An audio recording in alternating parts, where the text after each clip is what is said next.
BFM Business, BFM Crypto, le club. Et sur le marché crypto, en effet, quelles sont les nouvelles? On va demander à nos experts. Valentin Demey, journaliste pour Cryptost. Bonjour Valentin. Bonjour Guillaume. Ravi de vous retrouver. Gaspard Peduzzi vient de nous rejoindre également. Bonjour. Bonjour. Bienvenue, cofondateur, patron d'HappyWine, un protocole décentralisé sur la blockchain. Vous nous expliquerez tout dans une poignée de minutes. Puis Laurent Pignot aussi nous accompagne pour Zone Bourse. Bonjour Laurent. Oui, on est ravis de vous retrouver. Alors Laurent, le Bitcoin remonte aujourd'hui à un peu plus de 28 000 $, 28 295. On est à peu près, à quelques encablures près, sur les plus hauts de cette année 2023. Mais pour l'instant, les plus hauts, on ne les franchit pas. Voilà, on semble plafonner un tout petit peu. Est-ce qu'à vos yeux, c'est une pause pour réaccélérer, reculer pour mieux sauter, ou est-ce que, voilà, on est quand même dans une vraie phase d'essoufflement?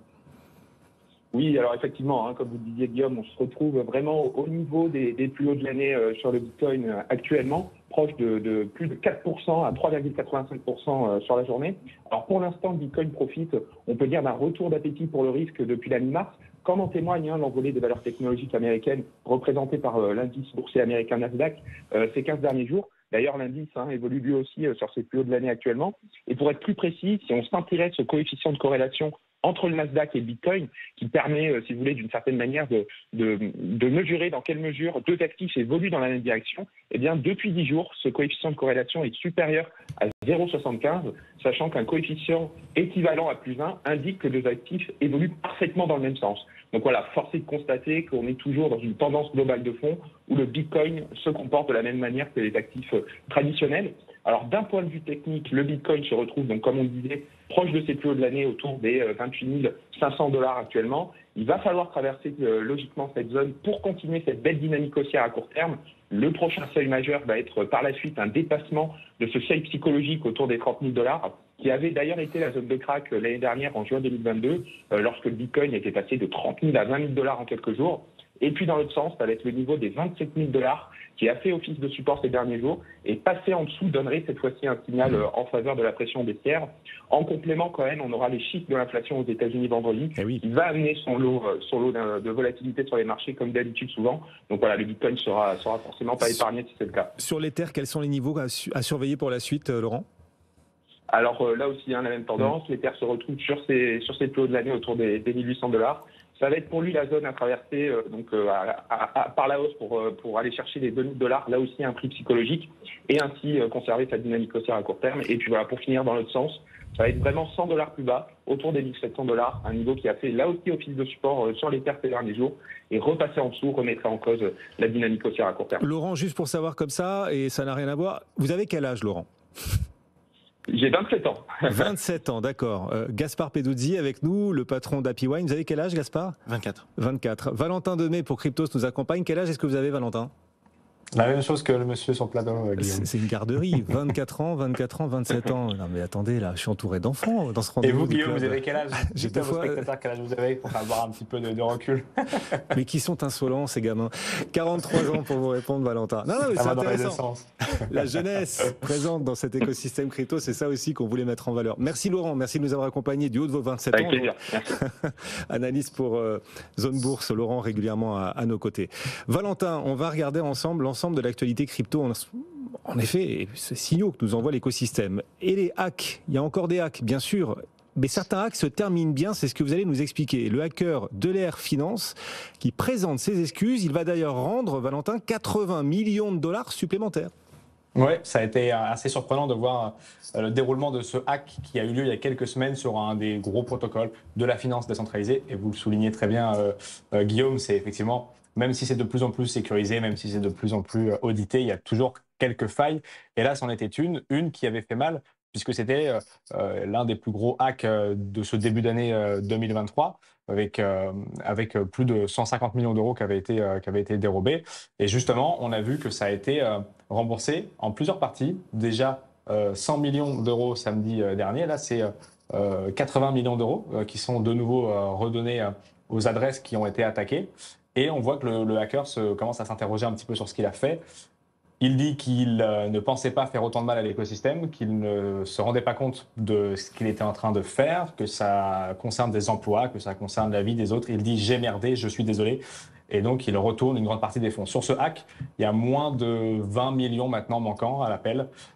Donc, on va voir comment ça se solde. On sait que Chain Analysis, la grande entreprise américaine qui permet de voir un petit peu les flux des blockchains, puisque comme c'est transparent, on peut réussir à remonter les adresses, même si on ne sait pas vraiment qui est derrière, avait cru identifier un groupe assez connu de hack qui finalement peut-être n'est pas derrière cette tentative, puisque si c'était eux, ils ne l'auraient pas rendu à suivre. Mais en tout cas, il manque plus que 20 millions sur ce très gros hack de plus de 300 millions pour préciser. Effectivement. Et l'affaire FTX, tiens, il y a encore des surprises dans cette affaire FTX. On a appris que Sam Bankman-Fried, l'ancien patron de FTX, est poursuivi désormais pour avoir également tenté de corrompre des officiels chinois. Oui, en tout cas, c'est ce que les procureurs américains tentent de démontrer. Ils ont déposé une plainte affirmant tout à fait cette chose, que SBF aurait tenté de soudoyer et d'offrir un pot de vin aux officiels chinois. Pourquoi ? Eh bien, pour débloquer de l'argent qui aurait été bloqué par les officiels justement en 2020-2021. On ne sait pas exactement trop les détails. Plus d'1 milliard d'euros sur les comptes de trading de certaines de ces entreprises, et notamment Alameda Research. 40 millions de dollars sous forme de crypto-monnaie. On ne sait pas trop encore pour l'instant, évidemment, parce que le procès n'a pas eu lieu, mais certains disent, et en tout cas la plainte semble dire que ces officiels chinois auraient accepté ce deal de 40 millions pour débloquer ce milliard de dollars, puisqu'effectivement, quelques temps après, il a été débloqué et aurait servi aux activités de SBF. Donc ça alourdit encore la peine de SBF, puisque, rappelez-vous, il a déjà 12 chefs d'accusation contre lui. Il en avait plaidé non coupable pour 8 de ces 12, et donc là, maintenant, un 13e chef d'accusation sur lequel il devra se prononcer dans les tout prochains mois. Mais effectivement, une nouvelle affaire se poursuit contre lui. Effectivement. Derrière vous, Valentin, il y a un truc qui défile où il y a écrit Invalid code, please check your configuration. Je ne sais pas si ça parle de vous, mais ça défile. Voilà, il va falloir vérifier la configuration. J'espère que c'est pas la vôtre. Mais ça défile derrière vous. Hein. Pour ceux qui nous suivent sur l'appli ou à la télévision, vous pouvez voir ces petits beaux défilés derrière Valentin. Invalid code. Il va falloir revalider le code, Valentin.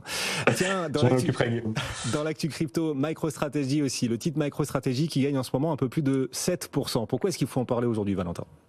Il faut en parler aujourd'hui puisque ça fait presque un an jour pour jour, et on en avait parlé sur ce plateau, que MicroStrategy a fait un prêt en Bitcoin auprès d'une banque dont on entend beaucoup plus parler cette année, ces dernières semaines qu'avant, puisque c'est la Silvergate Bank. Et ce prêt avait été donc garanti par des Bitcoins. On parle de 205 millions de dollars garantis par beaucoup plus de Bitcoins, puisqu'il y en avait 34 000 en garantie ces dernières semaines. Et effectivement, ils ont remboursé ce prêt dans la situation qu'on connaît sur la difficulté des banques régionales américaines, et particulièrement celle-ci. Ils ont remboursé il y a quelques jours leur prêt, et ils ont même réussi à faire un petit culbut compte tenu donc de cette difficulté bancaire, puisqu'ils n'ont remboursé que 160 millions de dollars. Donc c'est un petit gain intéressant pour l'entreprise, mais c'est surtout passionnant de voir que, là encore, mettre des actifs numériques en collatéral, c'est quelque chose d'assez connu dans la finance décentralisée. Les protocoles dont on parlait, bon, il y en a un qui a été hacké il y a quelques semaines, mais il y en a beaucoup qui tournent toujours, AAV, Compound, qui n'ont jamais subi de problème et qui permettent la même chose. Mais voilà, même si on sait que MicroStrategy est particulièrement fan de ces actifs-là, ils ont d'ailleurs racheté il y a quelques jours, dans la foulée de ce remboursement de prêt, 6500 nouveaux bitcoins. Leur exposition globale à 3,75 milliards de dollars avec 140 000 bitcoins au compteur, donc c'est assez énorme. Mais on voit qu'effectivement, ces activités, ces bridges se font. Là, ça a été donc remboursé. Désormais, ils ont tous leurs bitcoins, plus de dollars et même un petit gain, comme je disais. Effectivement, et vous parliez de finances décentralisées, on va en parler. On vous retrouve dans un instant, Valentin. On vous reconfigure, vous avez besoin d'être reconfiguré. On vous reconfigure et on vous retrouve dans une poignée de secondes. Nos équipes interviennent en urgence et on vous retrouve. Gaspard Peduzzi donc, est avec nous, le patron d'Happy Wine. Alors justement, la finance décentralisée, là, on y est de plein pied. On y entre de plein pied grâce à vous. Happy Wine, c'est un protocole décentralisé sur la blockchain. Vous allez nous expliquer ce que vous apportez à la finance décentralisée, mais déjà, la finance décentralisée, c'est quoi ? Parce que tout le monde n'est pas encore expert. Qu'est-ce que la DeFi, la finance décentralisée, apporte au monde ? La DeFi, c'est un ensemble de protocoles et de services qui fonctionnent de manière donc décentralisée, comme son nom l'indique, et transparente, autonome.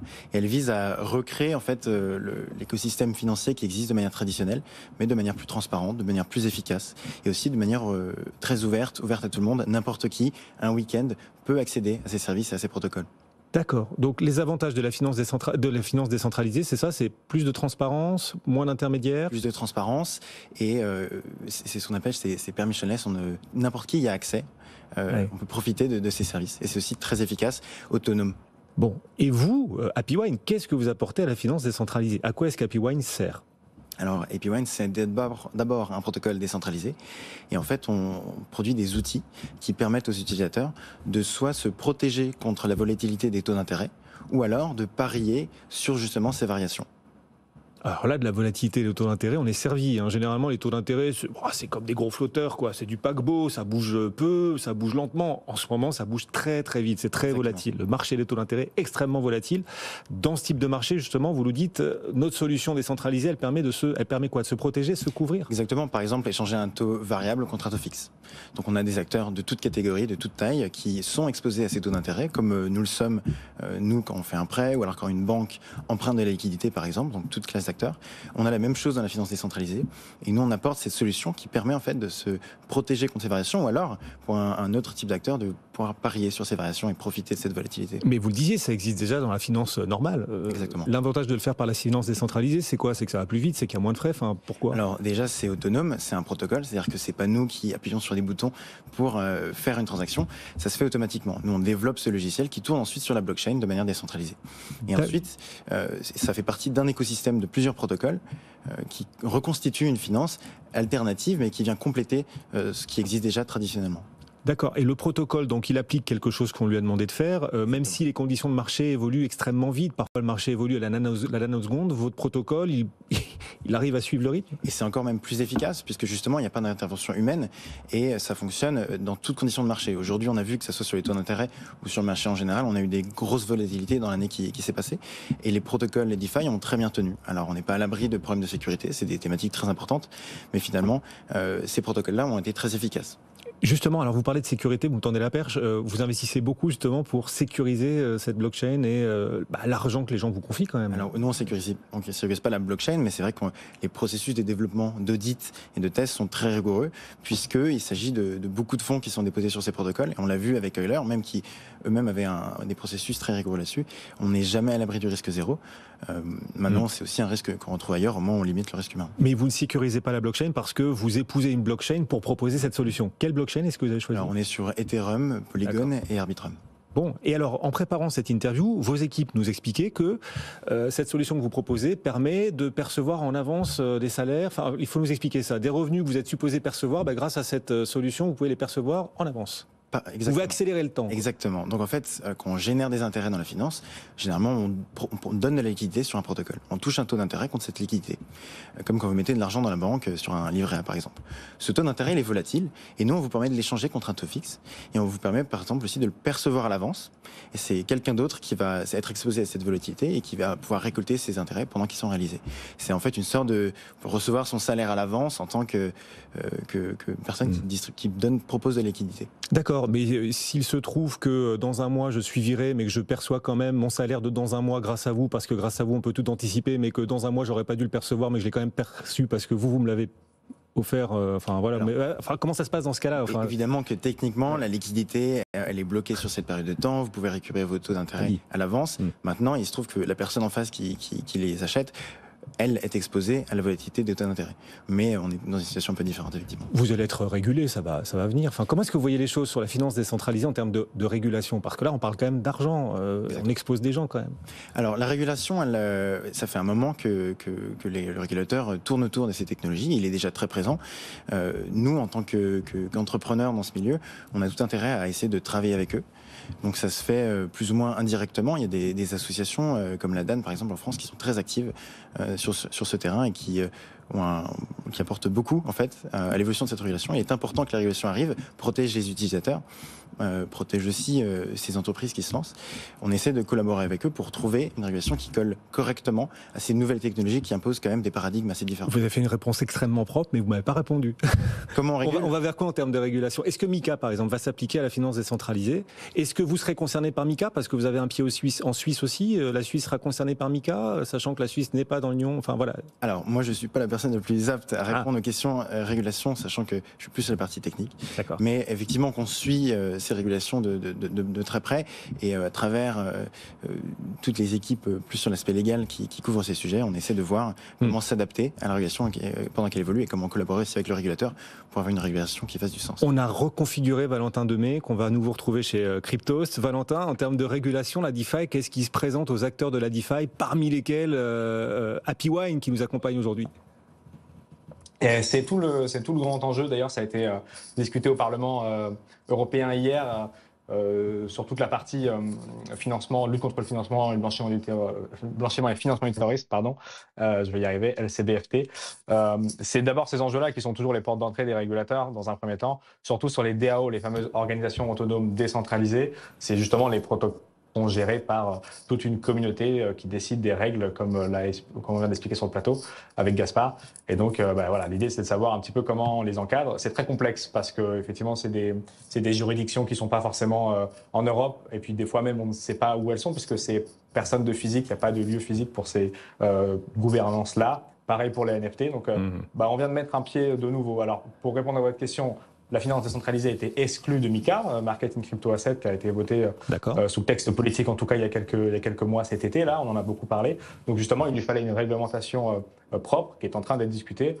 C'était les premiers débats hier au Parlement, ça concernait les DAO, donc en partie la finance décentralisée, les NFT.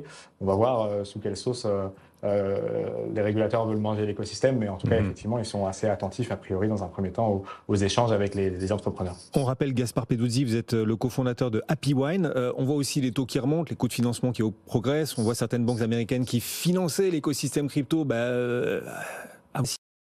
notamment à SVB, mais il n'y a pas que SVB, il y a Signature également. Est-ce que tout cela va ralentir l'innovation dans l'écosystème? Est-ce que vous, par exemple, cette ambiance risque de ralentir le développement de certains de vos projets?